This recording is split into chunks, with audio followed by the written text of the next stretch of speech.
Hello, guys, and welcome back to episode 8 Yeah. of the Unfiltered Feed podcast. I am Ved, and with me is Yash, as always. How are you, Yash, and how's everything? Hi, hello everybody. I'm doing well. Uh, it's been a pretty easy week for me. My classes or my job technically hasn't begun yet, so I'm still enjoying my time. My vacation has been extended by a week, so still easing my way. It's good to hear you're having some time off because I've hardly seen you have time off like this, so it's good to know that you're relaxing. And I think just like you, even the news that we cover, all of those markets have also relaxed a little bit.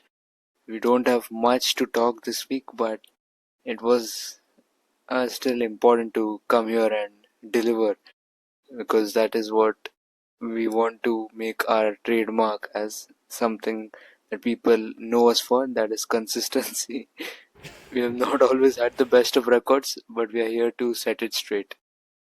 Yeah, our previous ventures haven't displayed consistency like we would have loved, but let's change it for this podcast. Yes. So I think this week we had another F1 race. So let us straight away get into that. It was the Italian Grand Prix. So what happened, and were there any? What were the three things that you took away from the race? Yeah, so this was round 16, I believe, of the F1 season this year. It was in Italy, and going into the weekend, everybody expected McLaren to dominate once again. But it was not the case this time because Red Bull and specifically Max Verstappen had a very good car. So he was able to take pole position with a stunning lap. He also broke the all time record at Monza and in general in F1 because Monza is the fastest track. So if you break the track record there, you automatically beat the track record in all of F1. And then he continued his good form on Sunday as well. He won the race by over 19 seconds, with McLaren finishing 2 and 3. But the 19 seconds gap is a bit inflated because McLaren were trying a very bold strategy. They tried to stay on the same set of tires for nearly 40 laps in the hope of a safety car or some incident. But later, when they realized that nothing was going to happen, they pitted, and therefore the gap looks much more than what it actually was. But at the end, there was some drama from McLaren. So basically, Lando Norris was P2 for pretty much the entire race, and Piastri was P3. But when it came to pitting, McLaren decided to pit Piastri first instead of Norris because they wanted to cover Charles Leclerc, who was, I think, 4 or 5 seconds behind uh, Piastri. But when they decided to pit Norris the next lap, he had a very bad pit stop, which meant he came out behind Oscar Piastri. Usually, this is considered to be a racing incident outside the control of the driver and the team because nobody wants to purposely do a bad pit stop. But McLaren, because of their fancy McLaren rules, that's what they call it, papaya rules, sorry, they decided to reverse the position because they thought that it was unfair on Lando Norris because outside of his own control, he lost the position to Piastri. So they asked Piastri to swap, and then they were free to fight, but obviously they couldn't battle because they were on the same tires. So they didn't have enough delta, and they finished in the same order. So Norris finished ahead of Piastri. But this was very controversial. Not everybody liked it. Most people, including me, feel that the integrity of F1 is not being respected because you want the most efficient driver to win, and bad pit stops are something that's very common, and it's you shouldn't artificially swap something because of a bad pit stop. But that's something for later. Uh, so yeah, Max Verstappen won, Norris 2, Piastri 3.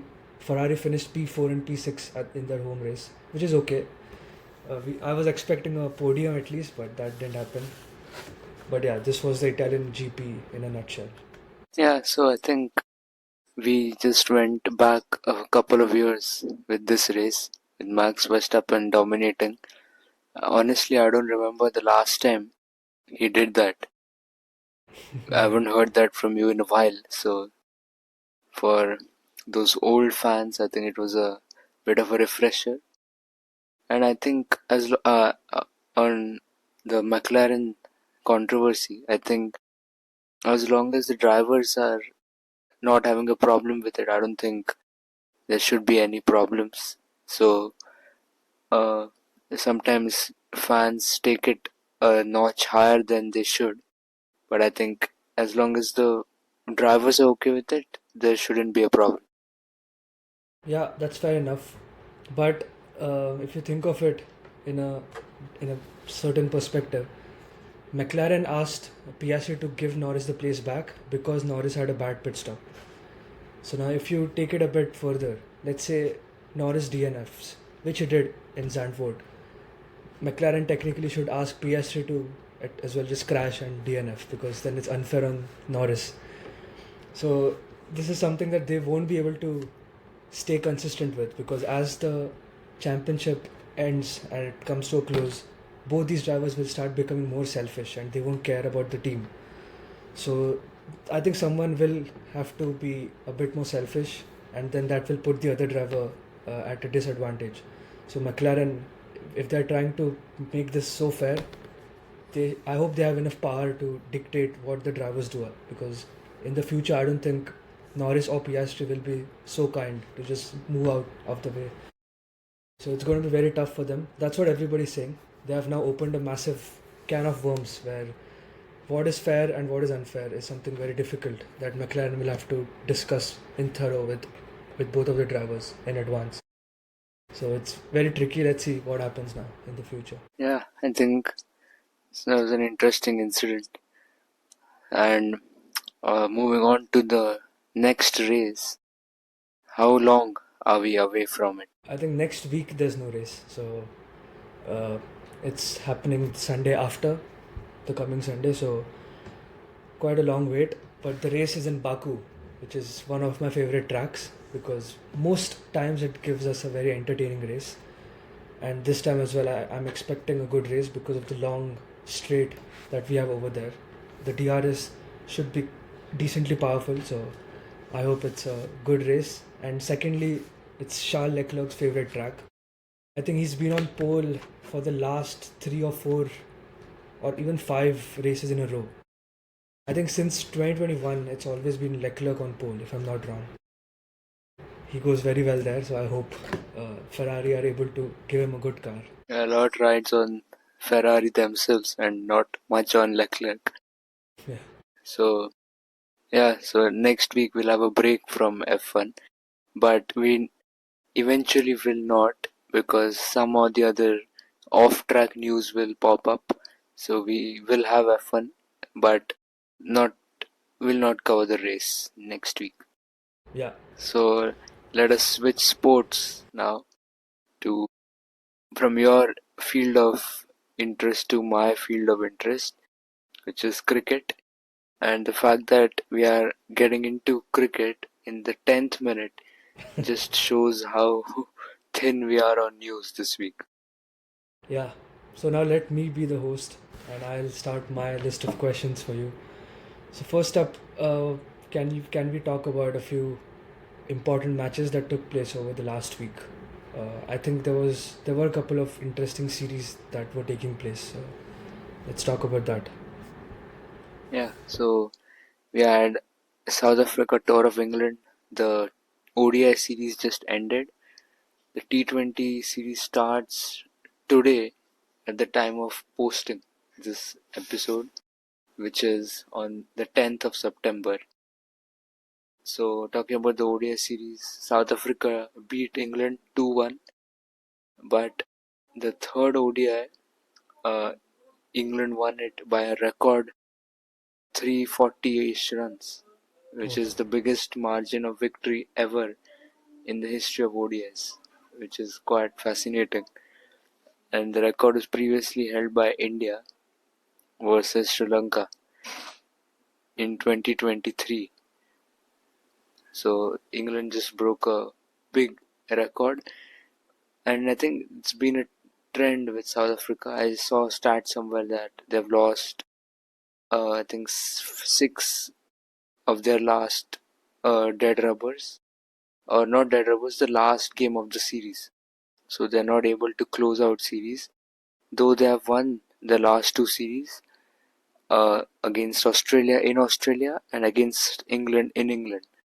But both of the last games, which were dead rubbers, I don't think were that serious because they conceded 400 in both those games and lost by big margins in both of them. Were they playing their full strength team in the last games? Not really. I think the batting was the same, but the bowling was significantly weaker. You had uh, bowlers like Cody Yusuf play for them, which I think you have never heard of him. So that was the South Africa game. I think the series they did win pretty well, and I think Bavuma has been on a golden run of breaking streaks and winning marquee series and trophies. So it's good for South African cricket. They're in a good position right now, despite the last loss. And I believe they are coming to India very soon to play India. So that will be a cracker of a series. But which format are they playing against us? They're playing all three formats, which is going to Oh, be interesting. Uh, ODIs as well, yeah. I think that is their ultimate test because already beating Australia and England in their homes is a big thing. But when you come to India, it's a very different level of competition. And the crowd will be against them. So that's a series that I cannot miss. Yeah, and I'm also looking forward to the Test series against India because I think South Africa are the World Test champions, so they will play well. But and India will have a challenge with a young team. So the home series, will be the first home season for a lot of the players like Nitish Kumar Reddy or Sai Sudarshan and even Even for uh, Shubman Gill as a captain. yeah, uh, and I think it will be a very interesting home season. The test against West Indies not that much, but the South Africa series will be very very important. Yeah, so I think there was also a Sri Lanka Zimbabwe series, and there was a tri series between Pakistan, Afghanistan, and UAE, if I'm not wrong. So, what happened in those matches? Yeah, so Sri Lanka, Zimbabwe did surprise Sri Lanka with one massive upset, but Sri Lanka managed to win the series. And I think in the last game as well, the decider, Zimbabwe did put up a 188 on the board, and Sri Lanka had to chase that score. So for a moment, I was a bit surprised because Zimbabwe were very close to pulling off a massive series upset, but Sri Lanka chased it down in 18 overs. So it was a good series. All the games were competitive. Even in the ODIs, I felt Zimbabwe were very good, which is good because they are the hosts of the upcoming World Cup. Yeah, So, and I think they'll also be playing in the T20 World Cup qualifiers next month, sorry. So, right now things look good for them, and a qualification spot might not be a tough ask. And then the tri series between Pakistan, Afghanistan, and UAE, I think it went pretty much as expected. Uh, with Pakistan defeating Afghanistan in the final, UAE couldn't compete. Sadly, the closest they came were against a very weakened Afghanistan team who was just giving game time to their bench strength, and they lost by 4 runs. But other than that, all the games went as per expectations. Even the final, honestly, I didn't really expect Afghanistan to put up a fight because they're still not really used to performing in the big games.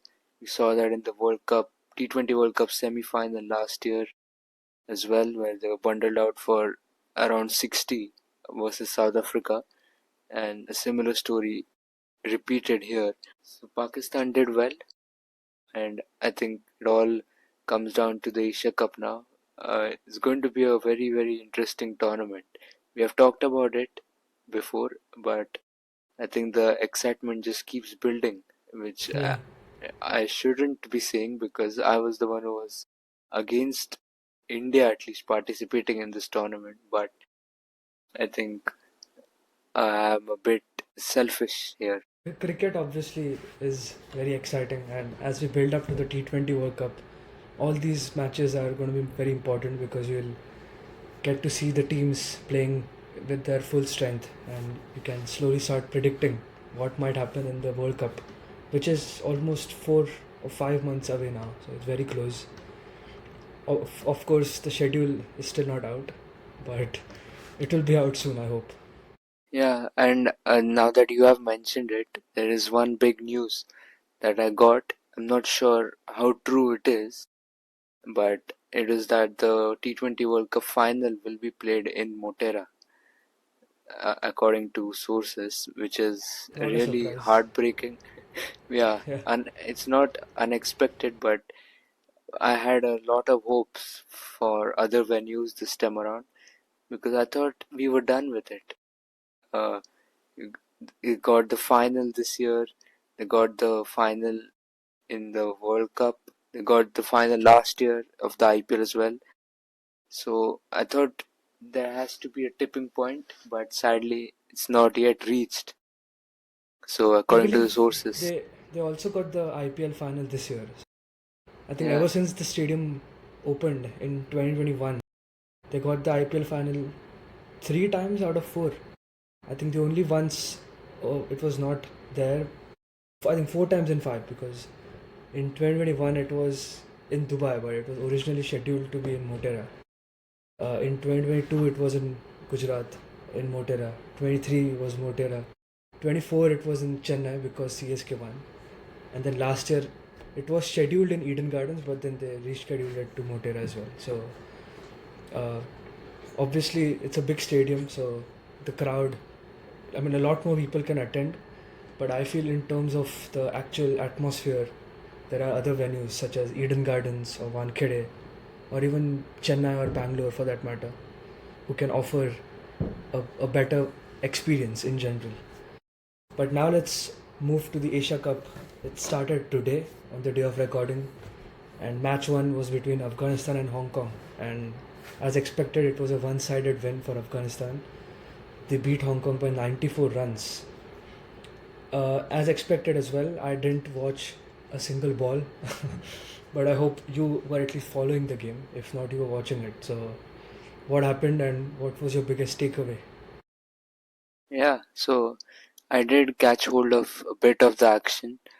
I think Afghanistan's batting, a bit of it I watched, and to be honest, Hong Kong played way better than what the scorecard suggests. It's a typical story of a associate team crumbling at some point in the innings. But I think for around 16 overs, the first 16 overs, they had Afghanistan in a mess. And I was genuinely worried for Afghanistan because Hong Kong were doing the basics right. I think the fielding was horrendous as expected, but the bowling, they were very, very tight.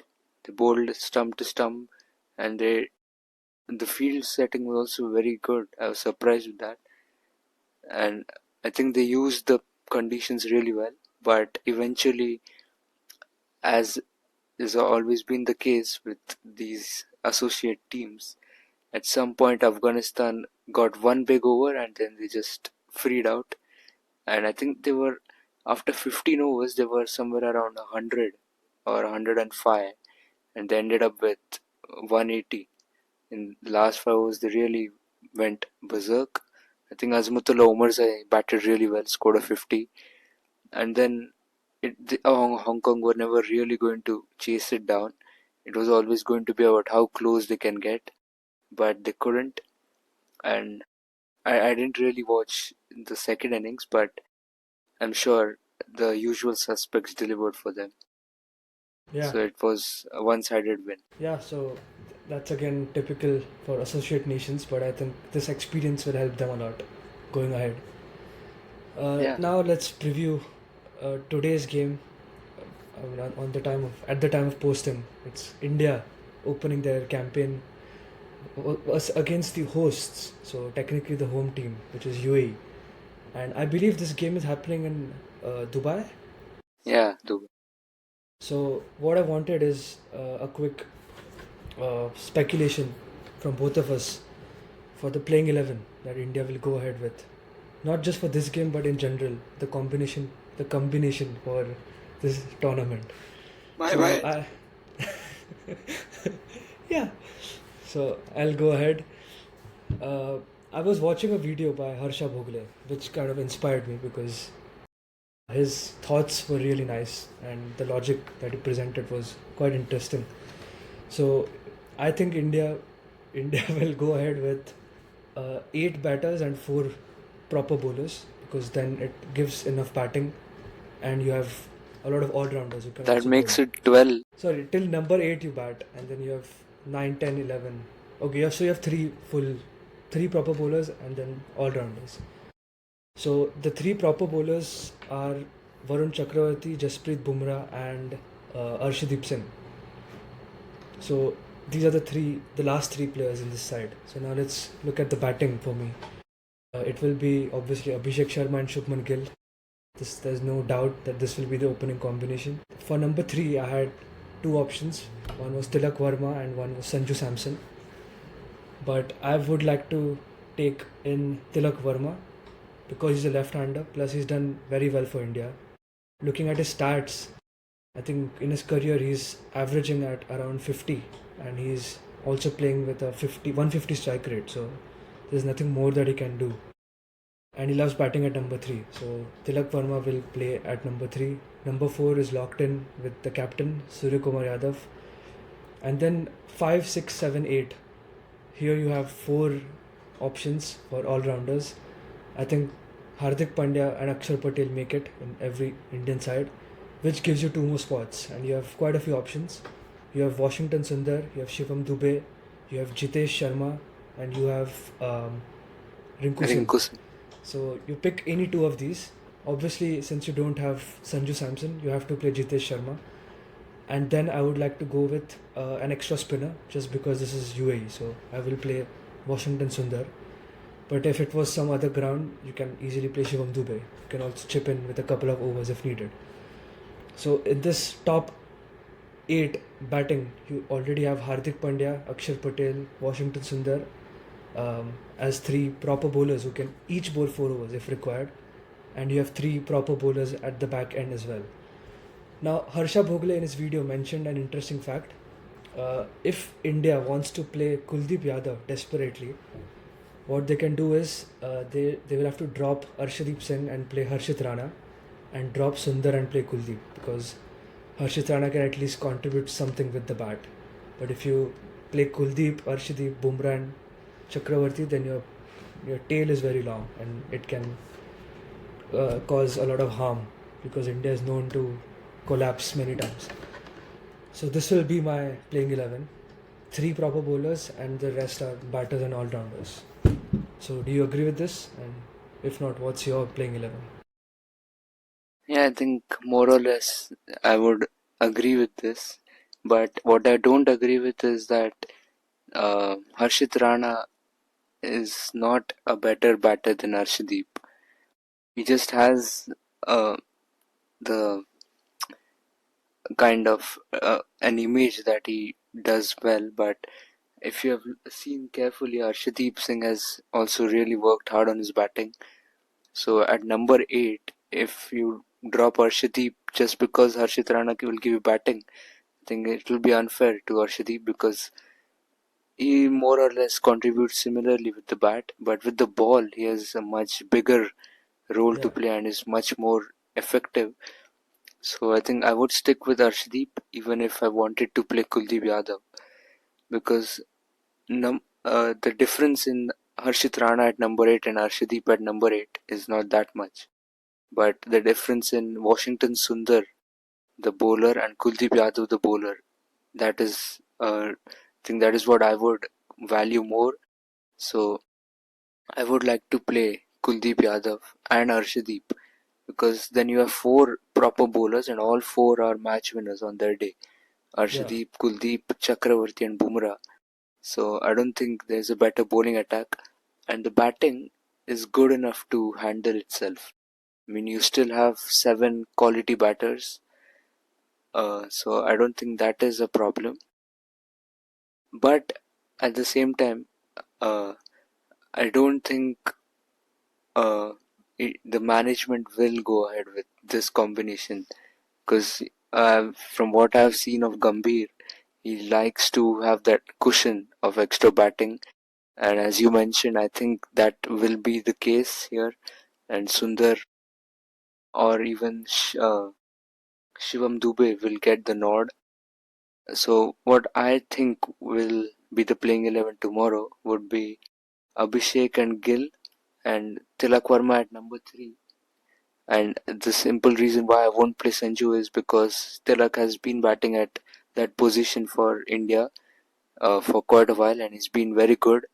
So whereas Sanju hasn't played in that position. So but instead of, to be honest, Sanju, for his entire IPL career, has been playing at number three, so he's no stranger to that role.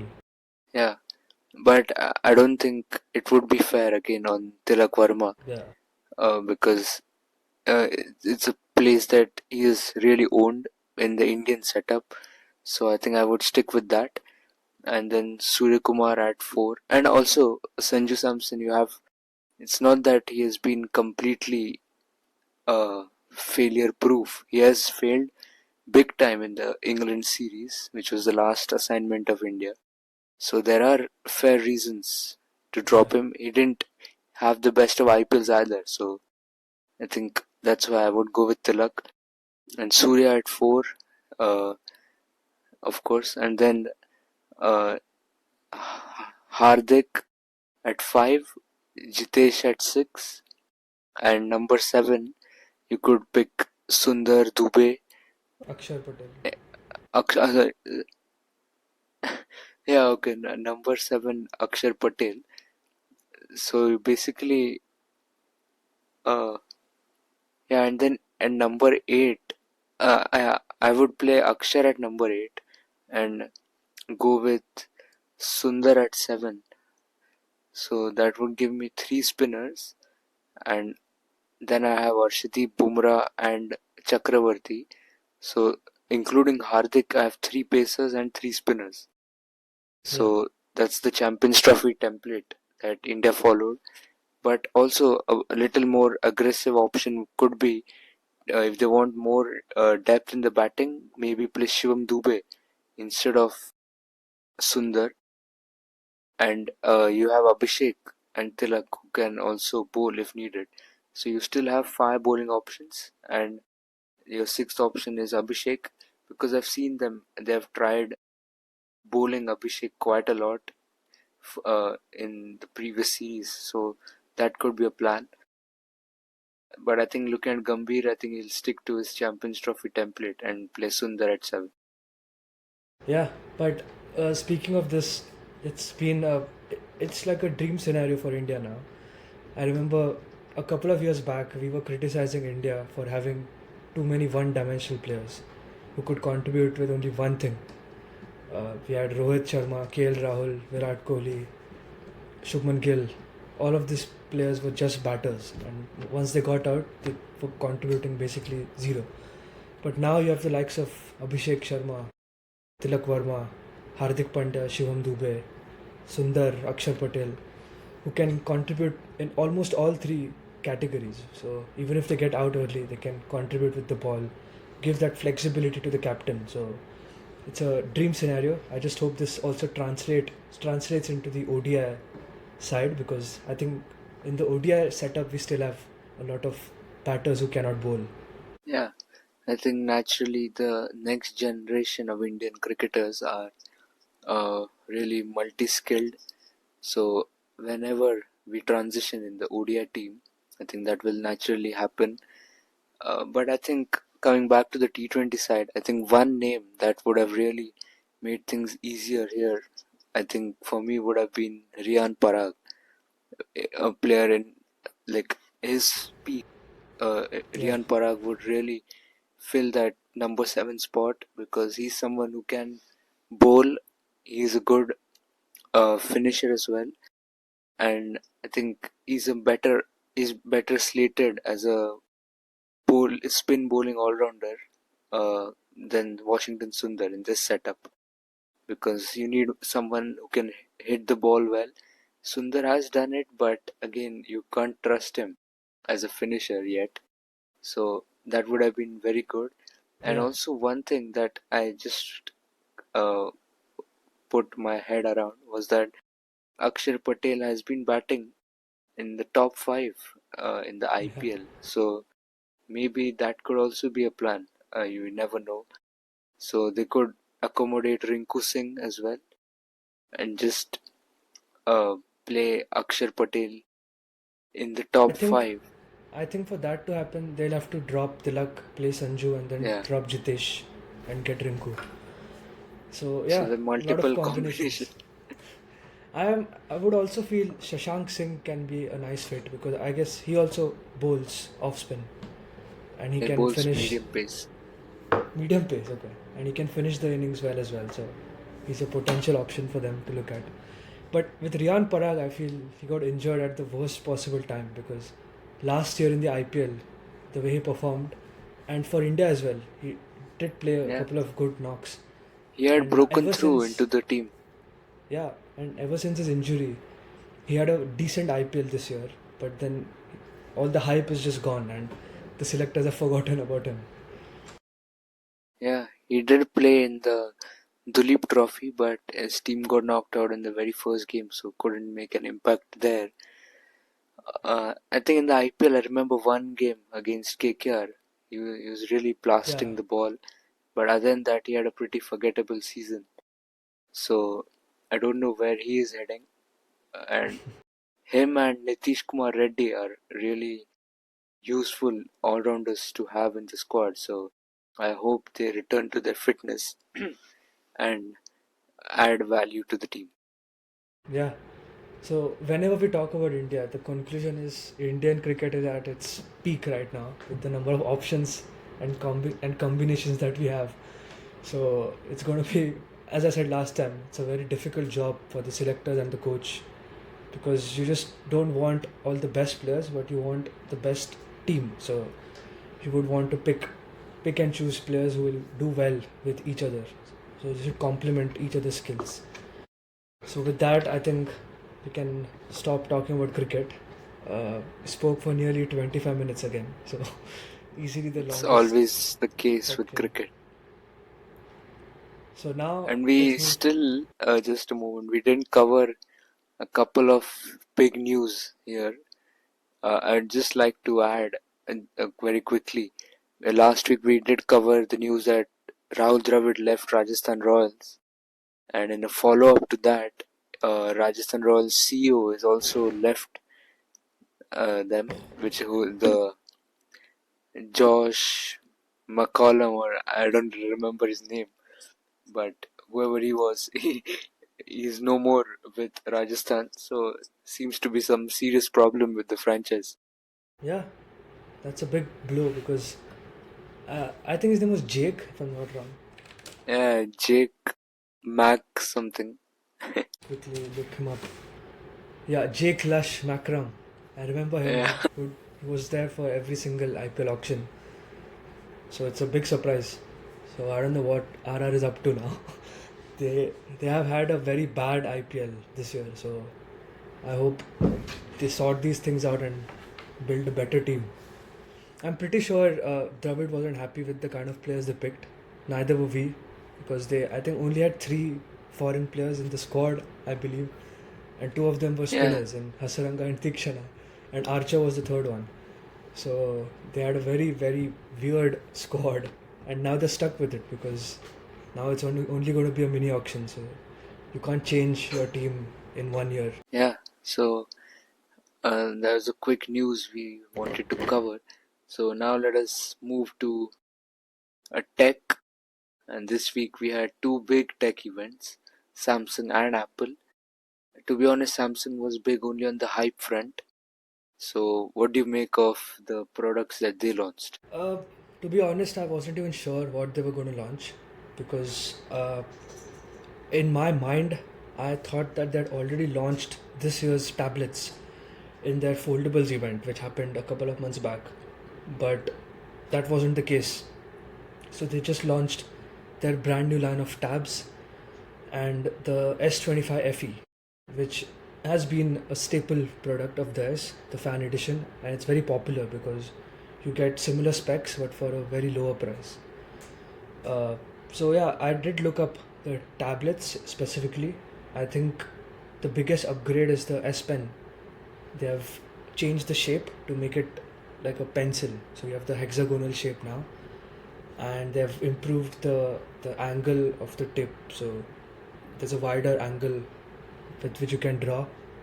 The battery life is improved massively, and in general, that's the biggest change that I saw.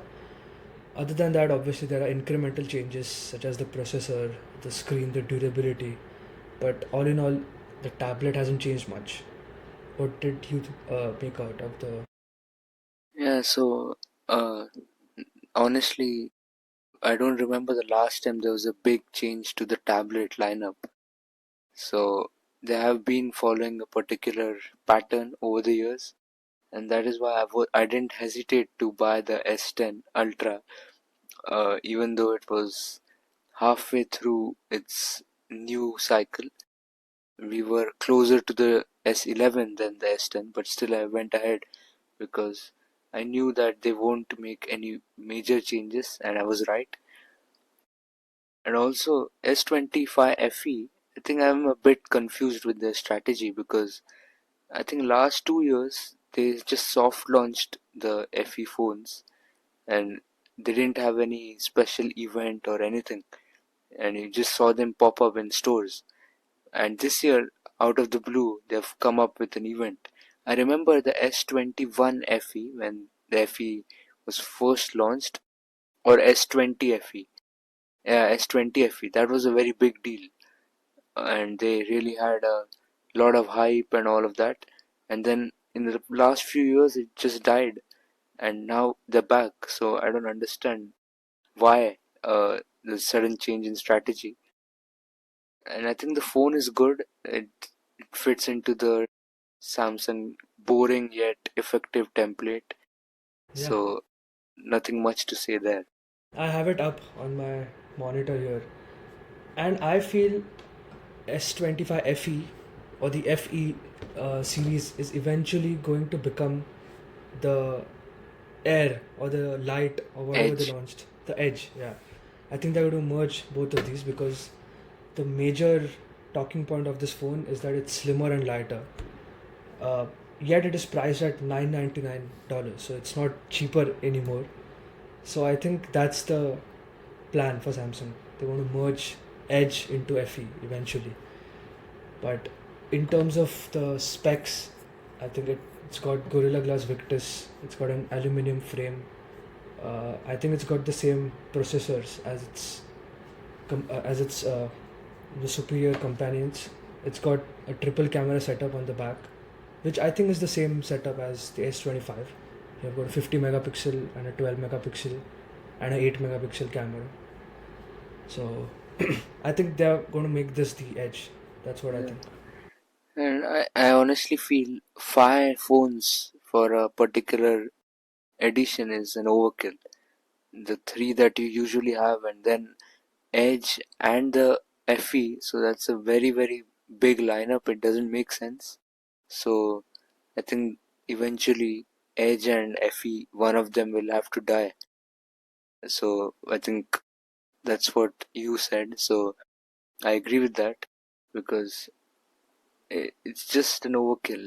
There's just way too much overlap going on, and it doesn't help in building a connection with the consumer. It's all going to become noise eventually. Another interesting point that I had was that both these products, as you mentioned, didn't deserve their own launch event, because I think in the past as well, Samsung have launched their tabs just through media announcements, and S25 FE as well. But I think the only reason they did that was because Google and Apple were also having their events. So just to take some media attention away from them, Samsung had to do something and they launched these products. But now let's move to the main event of the week, which happened today on the day of recording. It's the new Yeah, Apple fresh event. content. Yeah, I was watching the first half of it live when they launched the new watches and the new AirPods. I don't know much about the watch because I haven't used it. Neither do I know much about the AirPods because I haven't used that as well. But I think for AirPods, it's looking like a significant upgrade because they have changed a bit of the design and how it fits in the ears. Plus, there are a lot of software features that they've brought in, such as live translation, which is much better because now you can hear the other person speak, but the language changes and you hear it in your language in real time. That's very smart. I'm just curious to see how accurate it is, because if it's not saying what the other person means, then it's of no use. But And there's apart from no that, way to know if the other person is being fed what you mean to say. So it's a bit of a tricky one. they kept mentioning that the AirPods Pro 3 are now the best noise cancelling in-ear headphones in the world. So I think reviewers like MKBHD or Mr. Who's the Boss will be able to Or see what megabyte. or so we'll have to wait for their reviews. But I think I don't think I can comment much on the watches and the AirPods. I think one interesting feature that I saw on the AirPods was that they now have heart rate monitoring through the AirPods, which is I don't know how that works because your impulse is somewhere where around your wrist, or maybe I'm getting the biology behind it wrong, but it's a new technology for me at least. So I'm interested to see how that works. Uh, so now let's talk about the flagship products of the event. And this time they've launched, I think, four different iPhones. So you have the base iPhone 17. I don't think they have a 17 Plus anymore. Instead, they have a iPhone Air, the first ever iPhone Air. And then you obviously have the iPhone 17 Pro and Pro Max. So, what's your take on the new design language that they've gone with? Yeah, I think the base phones still look pretty similar to the previous ones, but it's the Pro and Pro Max which have the full on visor. Or does the Air also have it? Yeah, it does, but the Air has a circular camera bar, Yeah. but Pro and Pro Max So have the rectangular thing. I think it's very unlike Apple to make constantly keep changing models. They have their three fixed models, and the fourth one they keep changing. It was the Mini till 13, then for 14, 15, 16 they had the Plus, and now they've moved on to the Air. So I think they're still trying to find out what works best in the market. They tried the small one, they tried the big one, and now they're settling for the thin one. So for them, they'll hope that this lands. I think it's been a trend this year. We have seen quite a lot of phones. Your audio isn't. I think you have lost your audio. Mic, hello. He's back. I switched off the mic by mistake. So yeah, we were speculating last week whether the Air will undercut. I think you have turned off your mic again. Let me continue till Ved comes back. In my opinion, iPhone Air is basically a show off, or it's a direct competition for what Samsung launched with the Samsung Edge. I don't think there will be a lot of users who will buy iPhone Air, because if you're spending that much money, you would obviously want to spend a bit more and get the Pro, because it has a better chip. Yeah, he's back. It has a better chip, it's a bit more premium to hold in the hand. When your phones are a bit, at least for me, when it's a bit heavy, it feels more premium and it feels better to use it. And I also don't feel the iPhone Air's battery life is going to be as good as what they were saying. They did mention that it has an all-day battery life, but again, that's simulated, and you don't know what kinds of tests or what kind of apps they were using when they were simulating this battery life. They also mentioned that they developed a custom wireless battery pack which you can attach to the back using MagSafe, which extends the video playback time to 40 hours. But again, that's an extra accessory that you have to carry. So I don't think it's very convenient. I feel iPhone Air is just their way of showing off how thin they can make their phones, but I don't think it's going to be very popular. Most users will end up buying the Pros if they can afford the iPhone Air. Yeah, so I think I'm audible now. Yeah, so I think I agree with what you said. It's just to show what Apple is capable of, but actually in the market, I don't think there's going to be a lot of demand for the Air. So, yet again, I think it will just be overpowered by the other three phones. We have seen that happen so many times before with Apple. They just don't seem to find the fourth one which is equally selling in the market as the other three, and I think that will continue. I Yeah, like the direction they're headed towards, as is, and the aesthetics wise, it's something new because they needed to come up with something new, so that is good. But I think it won't sell much. yeah. I think the biggest reason for that is that iPhone 17, the base iPhone, has become much better compared to last year.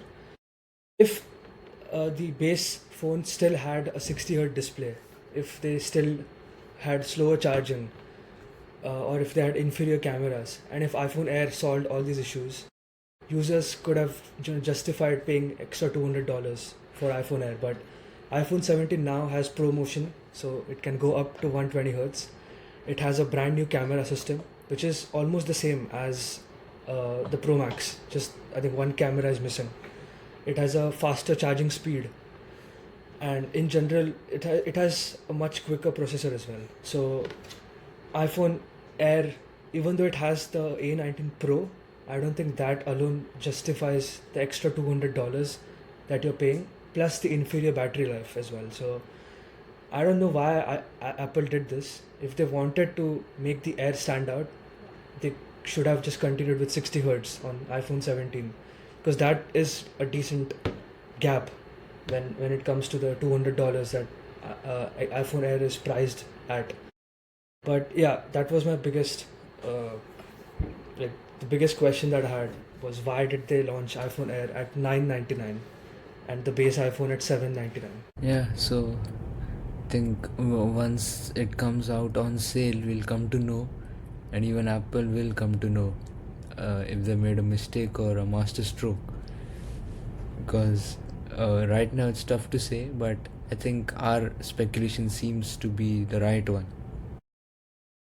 Yeah, the next important update was to the iPhone Pro lineup. I think the entire iPhone lineup this time has a brand new camera system, where they were talking about a fusion camera setup, which means there's one camera but it acts as two separate lenses. So I think it does the normal 48 or 50 megapixel primary shooter plus the 12 megapixel 2x optical, so the telephoto zoom that usually other brands offer a separate camera for. So again, we'll have to wait for all the reviewers to actually test these cameras and see if it actually works or if it actually makes a big difference. Another important change to the iPhone Pro was that they've launched a 2 TB variant now. I think this is competing against Samsung, because I'm sure Samsung launches all these huge storage variants. I think they have a 1 TB variant. Not sure if they have a 2, but Yeah, I that's a think this is bold the move first from them. time I've heard of a 2 TB smartphone. So it's an interesting move. Yeah. And the last point that I had was this event had an unusually less number of mentions for Apple Intelligence. Because if you looked at the last Apple event last year, it was all about Apple Intelligence. There were literally no major physical upgrades. But this year it's completely reversed, where they're talking only about the new camera systems or the new design and literally nothing about Apple Intelligence. That shows how behind they are in terms of their competition. Yeah, I think last year they kind of took it a bit granted with the amount of efforts they had to put in. They tried to pivot and try and follow other companies to promote their AI stuff, but they were quick to realize that the tech that they've built is not yet ready for all the hype and use. So they quickly went back to what they know best, which is hyping their hardware and making it all look very premium and classy, and that's what they did in this event. And I think that's also a reason why they've upgraded iPhone 17 massively, because I think they still want to maintain their market share. And Apple Intelligence and its failure is a big hit to Apple. So now they have to give upgrades on other sides just to keep their customers loyal and make them buy Apple products. Because I saw very famous founders such as Sam Altman, Mark Zuckerberg, who were saying that iPhone 17 is like something that they'll upgrade to now from iPhone 13. So that's how big of an upgrade it is. But yeah, uh, that I think that's everything that I had to mention about today's event. Yeah, I didn't really catch the event itself, but I heard a lot. As usual, uh, cinematography, or no, what do you call that? That was top notch from Apple, as expected. They're one of the market leaders in that aspect, so that was good. And I'll Yeah, catch hold of the videos soon. today's event was unique because they were, I think each segment was being shot at a different Apple store across the world. So I saw the one in Chicago, which we saw a couple of or 3-4 weeks back, and I also saw the Dubai iPhone store. It was nice. I was expecting them to come to India as well. I don't know if they came or not. Maybe in the next launch event that they do, they might. Yeah, so I think that's all we had for this week's podcast. It went surprisingly long. I thought we would be wrapping up by the 35th minute, but here we are yet again nearing the 1 hour mark. So it just shows that once we start talking, there is no real end to it. Yeah. I also want to apologize to the viewers if someone is listening. That Ved, his the audio quality is dropped massively now because there's a lot of background noise. Uh, but his voice is a lot clearer, so I don't know what's the reason. But we'll have it sorted for the next podcast. Yeah, so it'll be good if we end this quickly Yeah. Yeah. before we delay the process. So I think that's all for this week, and hopefully see you soon next week. And till then, this is Ved signing off. This is Yash. Bye.